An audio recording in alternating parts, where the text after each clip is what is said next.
दोस्तों नमस्कार। आज फिर मैं हाजिर हूँ एक और सच्ची घटना के साथ। दोस्तों, आज की जो सच्ची घटना है वो उत्तर प्रदेश के हरदोई जिले की है, जिस जिले में एक लड़की की शादी होती है। उस लड़की के घर वाले उसकी शादी में एक आर्केस्ट्रा वाले नाचने गाने वाली कंपनी को बुक करते हैं। उस लड़की की शादी में जब आर्केस्ट्रा की कंपनी पहुंचती है तो उसमें 4 लड़कियां, एक लड़का और कंपनी के कुछ मेंबर होते हैं और प्रोग्राम रात्रि के समय चालू हो जाता है। जब प्रोग्राम चल रहा होता है तो स्टेज पर 3 लड़कियां परफॉर्मेंस कर रही होती हैं।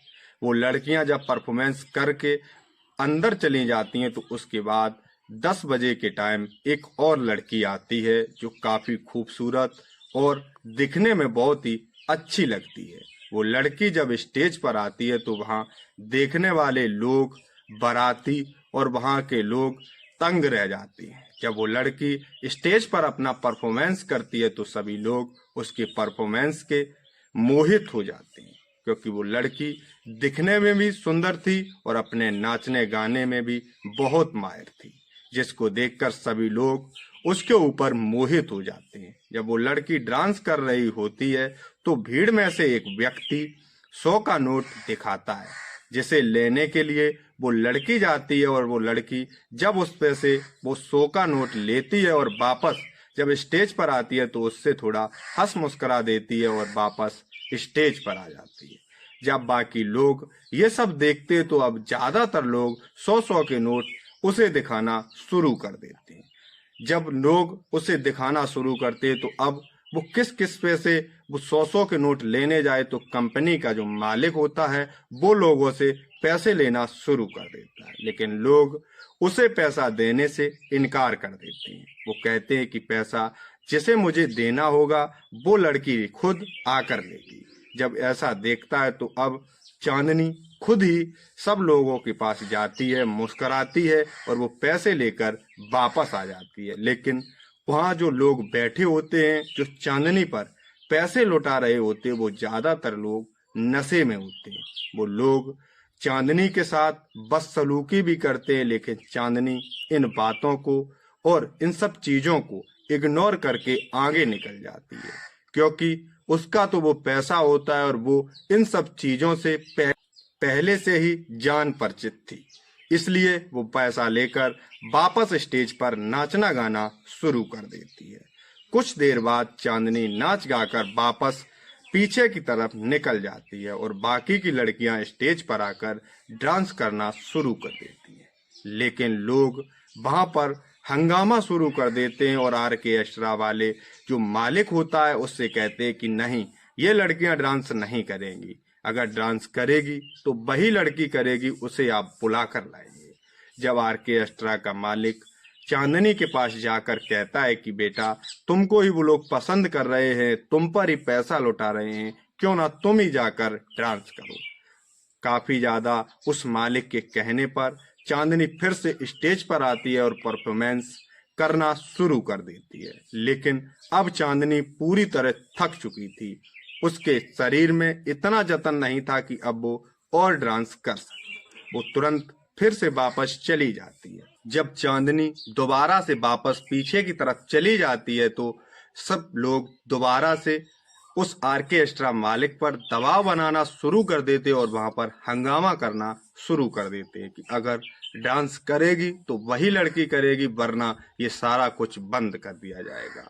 जिसके बाद वो आर्केस्ट्रा का मालिक परेशान हो जाता है, क्योंकि लोग अब उसके साथ धक्का मुक्की पर उतर आए थे। वो जाता है और फिर से चांदनी को स्टेज पर बुलाने को कहता है, लेकिन इस बार चांदनी बेचारी अब रो रही होती है कि आखिर वो करे तो क्या करे, क्योंकि वो उसके शरीर में इतनी हिम्मत नहीं बची हुई थी कि अब वो दोबारा से स्टेज पर जाके डांस कर पाए।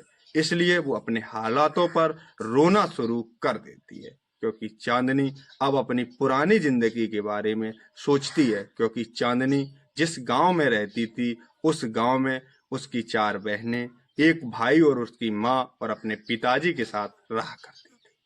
उसके घर में इतने लोग होते हैं, लेकिन उसके पिताजी का देहांत हो गया होता है और उसकी बहनें बड़ी होती हैं और उसका भाई काफी ज्यादा छोटा होता है। इसलिए वो उसके घर में कोई कमाने खाने वाला नहीं होता है। तो एक दिन चांदनी के गांव में एक आर्केस्ट्रा कंपनी आई हुई थी, जिसे देखने के लिए चांदनी भी जाती है। जिसे देखती है चांदनी, तो देखती है कि कुछ लोग 1-2 घंटे में ही लड़कियों के ऊपर 2-4 हजार रुपए लुटा देते हैं। ये काम चांदनी के मन को भा गया था, क्योंकि चांदनी डांस बहुत ही बेहतरीन कर लिया करती थी। जब ये आर्केस्ट्रा का काम खत्म होता है तो चांदनी पीछे जाकर उन लड़कियों से मिलती और कहती है कि बहन, क्या मुझे इसमें काम मिलेगा। पहले तो वो लड़कियां इस काम के लिए उसे मना करती हैं, लेकिन जब चांदनी अपने घर की हालत और अपने हालातों के बारे में बताती है तो वो लड़कियां चांदनी को अपने मालिक से मिलवा देती हैं। जब उस आर्केस्ट्रा कंपनी का मालिक जब इस चांदनी के मासूम चेहरे और इसकी मासूमियत पर जाता है तो वो तुरंत ही इसे अपनी कंपनी में शामिल कर लेता है और इसके घर वाले, इसकी माँ और बहनों से बताकर वो इसे अपने साथ लेकर चला जाता है। चांदनी अपने काम में बेहद माहिर हो चुकी थी और वो अपने मालिक को बहुत ही ज्यादा पैसा कमा रही थी। लेकिन इधर चांदनी ये सब बैठकर सोच ही रही होती है कि तभी आर्केस्ट्रा का मालिक दोबारा आता है और चांदनी को बाहर स्टेज पर जाने का दबाव बनाता है। चांदनी बेचारी करती तो क्या करती, क्योंकि उसकी मजबूरी होती है, तो वो कुछ बहाना करके बाहर की तरफ निकलकर 100 नंबर पर कॉल करके दोबारा स्टेज पर पहुंच जाती है।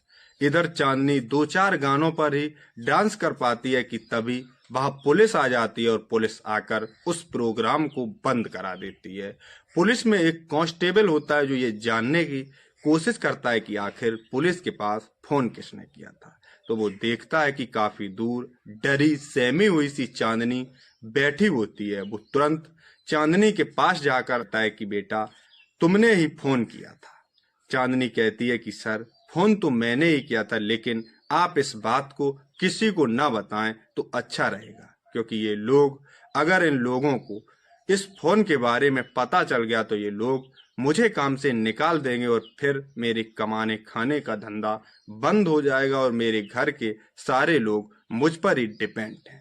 जब वो कांस्टेबल उस लड़की की बातें सुनता है तो वो भी उसकी सारी मासूमियत और उसकी बातें और उसके स्वभाव को समझ जाता है। वो कहता है कि चांदनी, अगर तुम्हें कभी कोई प्रॉब्लम हो तो मुझे बता देना। चांदनी कहती है कि सर, हमें तो ऐसी छोटी मोटी प्रॉब्लमों का सामना करना पड़ता है, आपको हम कब कब बताएंगे। लेकिन वो कांस्टेबल चांदनी से अपना नंबर ले लेता है और वहां मामला सिमटाकर पुलिस वापस थाने चली जाती है और वहां पर कंपनी का प्रोग्राम बंद हो जाता है। अगले दिन वो कांस्टेबल चांदनी के पास फोन करता है और उसके हालचाल को पूछता है और उसके बारे में जानने की कोशिश करता है। तो चांदनी अपनी सारी कहानी उस कांस्टेबल को सुना देती है। जब कांस्टेबल चांदनी की सारी कहानी सुनता है तो उसे चांदनी के ऊपर दया आ जाती है और उसके स्वभाव को जानकर वो काफी खुश होता है। ये बातों का सिलसिला इन दोनों के बीच शुरू हो जाता है। फिर काफी दिनों के बाद वो कांस्टेबल चांदनी से अपने प्यार का इजहार कर देता है और चांदनी से शादी करने के लिए कहता है। चांदनी जब इतनी बात को सुनती है तो वो रोना शुरू कर देती है।